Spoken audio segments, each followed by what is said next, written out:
안녕하세요. 평화를 빕니다. 성모형사 투어 컨덕터 김한드레입니다.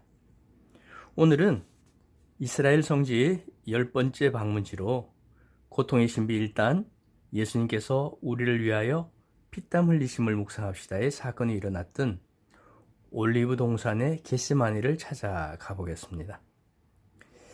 예루살렘 도성 안에 2층 방에서 제자들과 함께 최후 만찬을 드신 예수님은 키드론 골짜기를 건너서 올리브산으로 가십니다.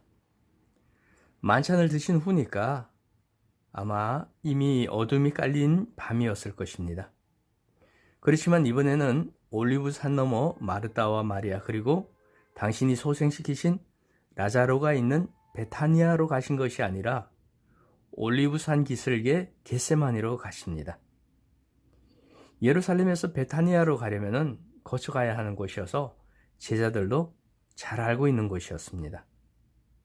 여기서 겟세마니란 기름 짜는 곳이라는 뜻인데요. 올리브 나무가 많은 동산 혹은 정원 같은 숲이었습니다. 겟세마니에 이르신 예수님께서는 제자들에게 유혹에 빠지지 않도록 기도하여라 하고 말씀하시고 나서 돌을 던지면 닿을 만한 곳에 혼자 가시어 무릎을 꿇고 이렇게 기도하였습니다. 아버지께서 원하시면 이 잔을 저에게서 거두어 주십시오.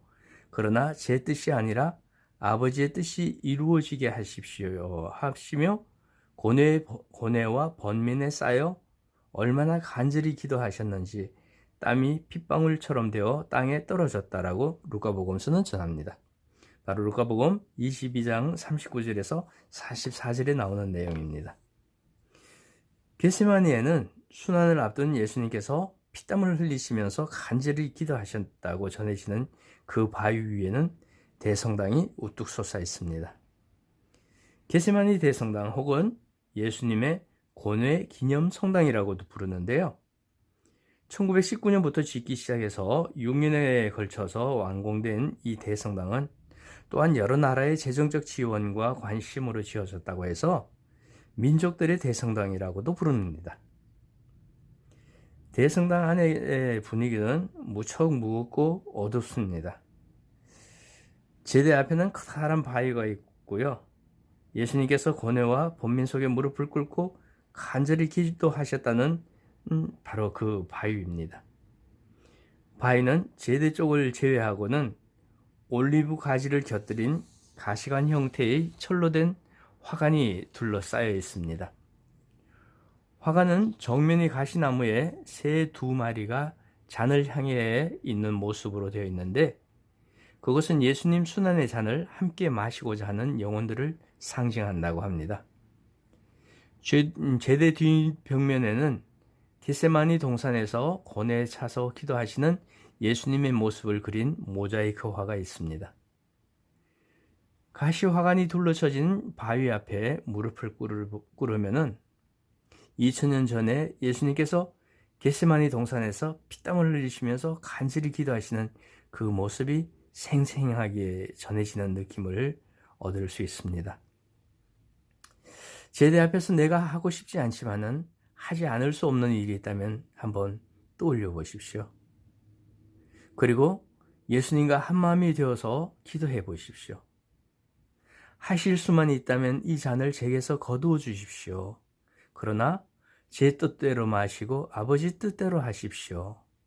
다만 그 잔을 기꺼이 받게 해 주십시오. 라고 말입니다. 대성당이 세워지기 전에 이 자리에는 비단tin 시대부터 기념성당이 있었습니다.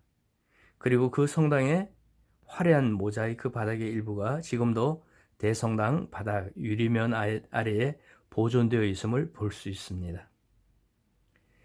대성당 안에서 기도를 바치고 나오면 대성당 정면 상부 외벽에 화려한 모자이크 그림을 주의 깊게 올려다보는 것도 좋습니다.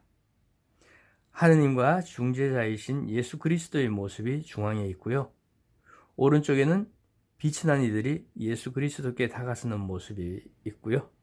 왼쪽에는 지혜롭고 힘있는 이들이 역시 자신들의 부족함과 나약함을 고백하는 모습들이 그려져 있습니다. 또 모자이크화 바로 아래의 네 기둥 위에는 마테오와 마르코와 요한과 요한의 네 복음사가 상이 예루살렘 도성을 바라보면서 서 있습니다. 성당을 나오면은 오른쪽에 올리브 나무들이 우거진 정원이 있음을 볼 수 있습니다. 그 가운데는 아주 오래된 고목들도 보이지만은 그렇다고 해서 예수님 시대까지 거슬러 올라가지는 않습니다.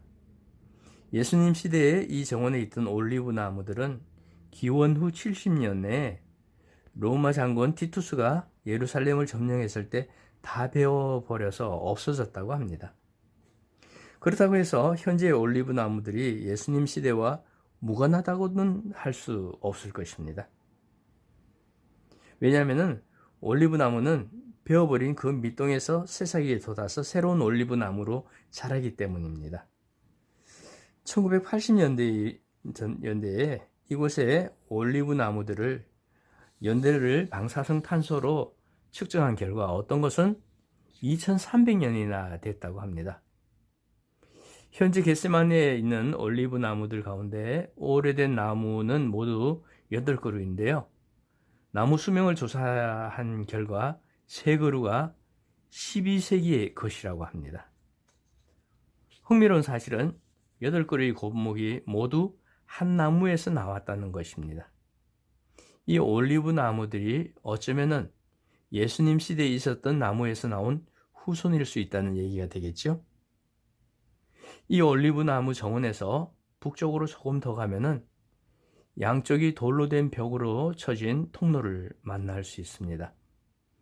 통로 끝에는 문이 나 있고요. 문 위에는 동굴 그리고 겟세마네라는 글씨와 성경 구절을 적은 팻말이 붙어 있음을 볼 수 있습니다. 겟세마네 동굴 경당입니다. 이곳이. 이 자리가 예수님께서 제자들에게 당신이 기도하는 동안 기다리라고 하신 것. 제자들이 예수님을 기다리다가 지쳐서 잠이 든 바로 그곳입니다. 그리고 배반자 유다가 이끌고 온 무리에게 예수님께서 붙잡혀 가신 그 장소가 바로 이곳입니다.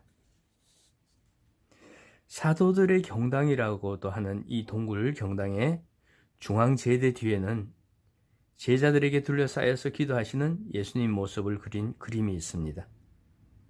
또 그 제대 옆에는 성모님의 승천과 유다가 스승에게 입맞춤하는 그림을 볼 수 있고요. 또 제대 아래쪽에는 잠들어 있는 두 제자의 모습을 담은 청동상이 있고요. 벽면에는 이 경당, 이 비잔틴 시대의 모자이크화와 십자군 시대 때의 벽화 흔적들을 볼 수 있습니다. 동굴은 부분적으로는 훼손되기는 했지만은 예수님 시대의 채취를 거의 그대로 느낄 수 있습니다. 단체 순례 계획들은 겟세마네 정원을 둘러보고 대성당을 순례하는 것으로 그치는 경우가 굉장히 많습니다. 하지만 시간이 된다면 잠깐이라도 겟세마네 동굴 경당을 들러 지쳐 잠든 사도들의 모습을 떠올리면서 묵상하기를 권합니다. 예수님을 기다리다 지쳐 잠든 제자들의 모습들은 바로 우리들의 모습이기도 하기 때문이죠. 자, 이것으로 이곳 올리브 동산의 겟세마네의 순례를 다 마치고요. 다음 편에서는 고통의 신비 2단, 예수님께서 우리를 위하여 매 맞으심을 묵상합시다. 그리고 고통의 신비 3단, 예수님께서 우리를 위하여 가시관 쓰심을 묵상합시다와 또 고통의 신비 4단, 예수님께서 우리를 위하여 십자가 지심을 묵상합시다에 사건이 일어났던 골고타의 언덕, 십자가의 길을 찾아 순례를 떠나가 보겠습니다. 감사합니다. 평화를 빕니다. 성모여행사 투어 컨덕터 김한드레아였습니다. 오늘 제 영상이 도움이 되셨다면 좋아요와 구독은 사랑입니다.